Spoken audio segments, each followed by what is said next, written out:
يغشاها والسماء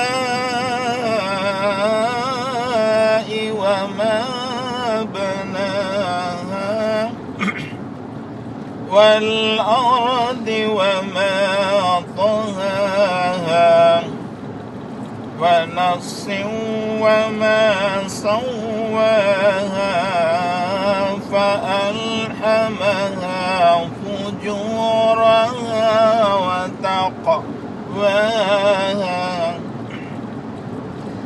كذبت ثمود بطغواها إذ انبعث أشقاها فقال لهم رسول الله ناقة الله وسقياها فكذبوا فعقروها فدمدم عليهم ربهم بذنبهم فسواها فألهمها فجورها وتقواها. Kecintaan almarhum Bapak Haji Indra Hasan kepada Al-Quran sangat mendalam. Ketika akan nonton film di salah satu bioskop di Jakarta, almarhum pernah menemukan Al-Quran yang terletak di lantai lorong menuju studio. Almarhum langsung mengambil Al-Quran tersebut dan mengingatkan kepada petugas keamanan agar jangan menyepelekan dan meletakkan Al-Quran tidak pada tempatnya. Ketika berada di pom bensin di Jeddah, Saudi Arabia, almarhum dihadiahi Al-Quran oleh petugas pom bensin.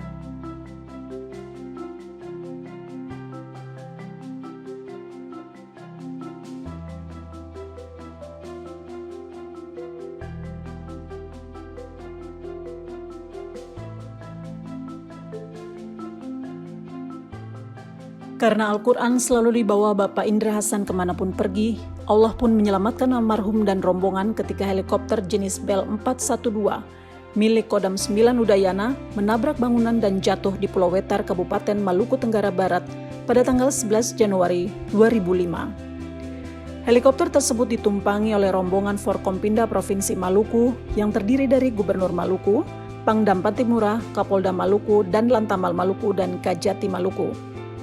Ketika angin kencang bertiup dan memaksa helikopter mundur, tail rotor helikopter tersebut menabrak bangunan di belakangnya.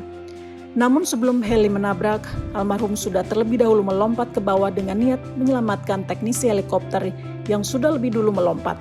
Karena almarhum takut helikopter akan jatuh menimpa teknisi tersebut. Hanya dalam hitungan detik setelah almarhum melompat, helikopter menabrak bangunan yang menyebabkan rombongan Forkompinda yang masih di dalam helikopter syok dan sang pilot pingsan. Almarhum katakan bahwa Allah menyelamatkannya karena almarhum membawa Al-Quran yang selalu disimpan di dalam tas ranselnya. Sebagai anak tunggal dari Bapak Ahmad Raden Hasan dan Ibu Siti Hadijah, Indra Hasan kecil sudah ditinggal sang ibu tercinta ketika masih berumur sekitar 7 tahun. Beberapa saat setelah selesai ujian SMA, Indra Hasan remaja langsung naik kapal Stella Maris ke Surabaya. Dan dengan hanya bermodalkan selembar tikar, baju seadanya, serta kotak emas milik sang ibu, dia nekat berangkat ke Pulau Jawa guna mewujudkan cita-citanya. Almarhum masuk ke Pulau Jawa tanpa tahu akan tinggal di mana, tidak tahu keberadaan saudara-saudaranya di Pulau Jawa, bagaikan masuk ke hutan belantara tanpa arah. Namun berkat ketaatannya dalam beribadah, berdoa, dan amal ibadah kedua orang tuanya serta saudara-saudaranya yang selama bertahun-tahun tidak mengetahui keberadaannya, Indra Hasan remaja selalu diselamatkan Allah bila mengalami berbagai masalah dan cobaan hidup. Singkat cerita, akhirnya almarhum kuliah di Fakultas Hukum Universitas Nasional sambil bekerja sebagai sales representative di perusahaan travel agent, asisten marketing manager di perusahaan trading and timber, dan direktur PT Junes Jakarta yang bergerak di bidang fingerprint communication system, trading, kontraktor, dan photovoltaic system. Setelah beberapa tahun bekerja sambil kuliah, Indra Hasan remaja dibiayai oleh pemerintah Amerika untuk belajar tentang marketing manajemen and Production Training Solar Power, khususnya photovoltaic system di NASA, Boston, Amerika Serikat pada tahun 1984. Kemudian dibiayai oleh pemerintah Belanda untuk mengikuti manajemen training Royal Dutch Shell di Eindhoven, Holland pada tahun 1985. Pada tahun 1986, Bapak Indra Hasan bersama tim dari Polri mengikuti Command and Control Operation System World Police College di Bramshill, London, England. Pada tahun 1986, Indra Hasan belajar tentang security fingerprint di sistem de la Rue Printac Anaheim, California, kemudian mempelajari monitoring sistem di FBI, Washington DC, tentang kriminalitas antara lain sistem penertiban PSK, pemalsuan uang, pemberantasan narkotika, dan kejahatan ekonomi melalui bank. Pada tahun 1987, Indra Hasan mengikuti Construction Management Course di Fullerton University, California, Amerika Serikat. Pada tahun 1987, Indra Hasan mengikuti Construction Management Course di Fullerton University, California, Amerika Serikat. Dengan bekal pengalaman kerja dan pendidikan di dalam dan luar negeri, Indra Hasan akhirnya mendirikan perusahaan sendiri yang bernama Vicor Group sebagai holding company yang membawahi beberapa anak perusahaan dan bergerak di berbagai bidang yang bekerja sama dengan berbagai perusahaan internasional di berbagai negara, antara lain Australia, Jepang, Jerman, Amerika Serikat, Korea Selatan, dan Cina, yang membidangi industri-industri di bidang antara lain perkapalan atau pembuatan kapal laut, bidang pertambangan batu bara, industri otomotif, industri makanan, trading, ekspor-impor, bidang perkayuan, perkebunan, industri peternakan, dan industri perhotelan.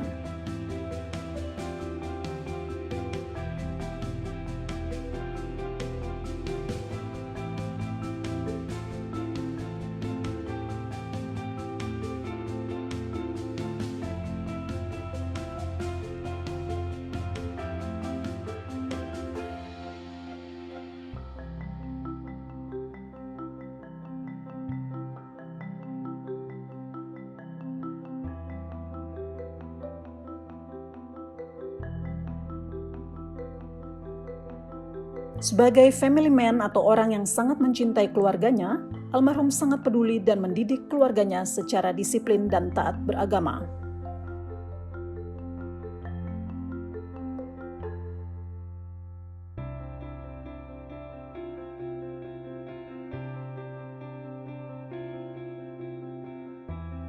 Kegiatan sosial ekonomi dan kemanusiaan Indra Hasan banyak dilakukan melalui organisasi kemasyarakatan, bekerja sama dengan pemerintah, TNI, Polri, dan institusi dalam dan luar negeri.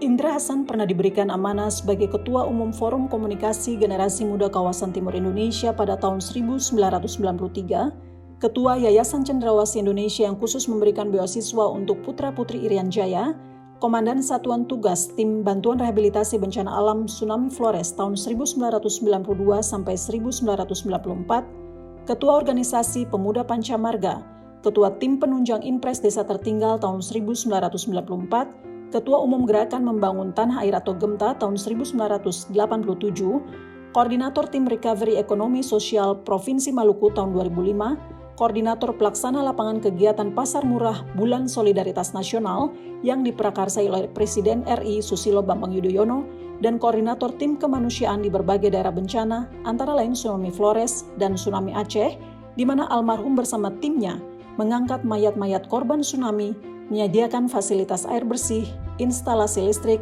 dan membangun tempat penampungan pengungsi, serta hal lainnya.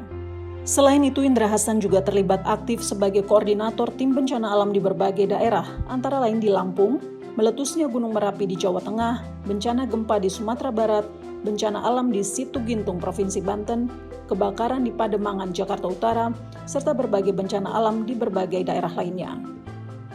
Kegiatan sosial politik ekonomi kemanusiaan Indra Hasan bekerja sama dengan organisasi internasional, antara lain tahun 2003 menjadi License Officer PBB atau UN-OCHA, Office for the Coordination of Humanitarian Affairs. Tahun 2004 menjadi fasilitator antara Pemerintah Republik Demokratik Timor Leste dan Pemerintah Republik Indonesia. Tahun 2011 diangkat oleh Pemerintah Republik Vanuatu menjadi Konsul Kehormatan Republik Vanuatu di Indonesia.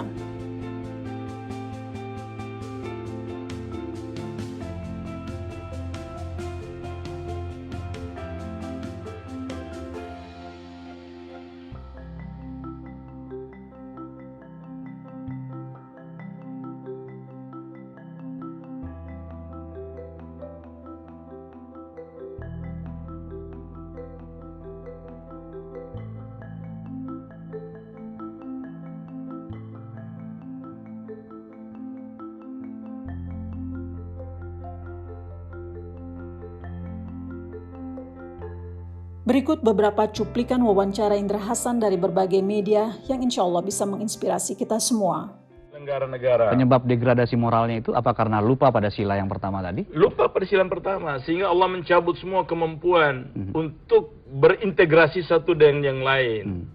Karena kita sudah tidak percaya lagi kepada yang menciptakan kita. Itu sebenarnya basically sangat prinsip. Kalau pada Tuhan saja sudah tidak percaya, bagaimana apalagi pada orang sama manusia. Iya, sangat mendasar persoalannya. Ya, Jadi itu dasarnya memang dari benar ya, Pancasila ketuhanan dulu, kemudian baru kemanusiaannya timbul. Ya. Ketika kemudian kemanusiaannya timbul, timbullah persatuan. Ya, karena kalau kita sudah menyembah Allah dengan baik, memelihara perintah Allah dengan baik, Allah akan memelihara kita. Itu semua keyakinan percaya itu. Agama apapun. Yang penting gini, negara ini kalau umat Islam bersatu masalahnya selesai. Yang penting umat Islamnya jangan munafik satu dengan yang lain. Islam itu rahmatul alamin. Islam itu memberikan bermanfaat untuk seluruh isi alam. Tidak melihat perbedaan agama, bangsa, suku dan sebagainya. Toleransi di sini kan bagaimana kita memahami agama itu sendiri. Karena negara ini bukan negara agama. Hanya bangsanya beragama. Jadi artinya yang Islam melaksanakan ajaran Islamnya dengan baik dan benar. Yang non-muslim, sahabat saya yang Kristen dan Hindu laksanakan ajaran agama baik dengan benar, akan terjadi titik temu. Saling menyayangi dan mencintai perbedaan, menghormati perbedaan, bangga akan perbedaan, menjaga perbedaan, will become peace. Nah, kenapa terjadi konflik? Karena kemungkinan belum memahami agamanya secara baik dan benar, satu. Yang kedua, kemungkinan dia terpengaruh dan menggunakan agamanya untuk kepentingan sesat. Misalnya kepentingan kedudukan, kepentingan harta dan sebagainya. Kira-kira begitu. Kita bisa bersatu kalau semua kita ini pandai bersyukur. Itu kuncinya. Ya. Kita bisa bersatu kalau semua kita ini bisa sabar menahan segala macam apa yang kita lihat, apa yang kita dengar. Setelah itu kita musyawarah bagaimana jalan keluar yang terbaik. Itu dilakukan oleh founding father kita sebelum kita. Kita harus tahu bahwa negara kita itu punya kelebihan dari negara-negara yang lain. Letaknya negara kita itu sangat strategis. Geopolitik, geoekonomi, geosecurity. Kan terletak antara dua benua Asia dan Australia. Nah, sedangkan negara kita itu penduduknya sekarang 237 juta jiwa. Berarti merupakan captive market dari seluruh produk antara dua benua tadi. Yang ketiga, kita punya sumber daya alam begitu berlimpah ruah. Betul, setuju Pak. Ini kita harus ketahui bersama dulu who we are. Nah, antara dua benua ini itu punya kepentingan untuk melewati negara kita. Dia memerlukan excuse. Nah, kenapa TNI itu dilemahkan? Supaya kontrol seluruh pertahanan negara ini menjadi lemah, sehingga gampang untuk mengendalikan resursi atau sumber daya alam yang ada di negara ini. Yang kedua, sehingga gampang masuk produk-produk apapun, baik budaya, produk apapun ke negara ini. Sehingga kita menjadi bangsa yang hanya menerima. Iya. Tidak bisa berbuat, tidak bisa produksi, hanya bangsa konsumen. Dari sisi intelijen, sekarang ini intelijen kita kan lumpuh. Interpolisi. Lumpuh. Iya. Nah, sedangkan intelijen itu adalah penangkal pertama dari segala aspek instabilitas dalam negara ini. Jadi penangkalnya tidak terbuka. Kalau sekarang ini kita tangkal teroris secara terbuka dan disuting by news. Sehingga ada yang sependapat tindakan itu, ada yang tidak sependapat. Jadi snowball feeling. Snowball feeling terhadap masyarakat kita. Kenapa kok begini caranya? Jadi sepertinya dilumpuhkan dari berbagai Ya. pihak ya. Jadi kita masuk dalam killing ground. Kepentingan pihak lain.